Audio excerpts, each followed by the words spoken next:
Σάββατο 6 Ιουλίου ο Πολιτιστικός Σύλλογος Κεφαλοχωρίου Σερών δίνει και φέτος το παρόν του με την καλοκαιρινή ποντιακή βραδιά στον προαύλιο χώρο του Δημοτικού Σχολείου με τους καταξιωμένους καλλιτέχνες του χώρου Δημήτρη Καρασαβίδη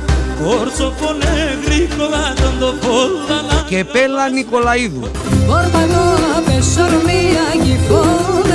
και ο βιρτουόζος στη λύρα Δημήτρης Ξενιτόπουλος, στο αγγείο ο Γιώργος Τσεπλιτίδης. Φυσικά και στην εκδήλωσή μας δεν θα λείπουν και τα λαϊκά ακούσματα με το Σάββατο Περίδη στο τραγούδι και στο μπουζούκι.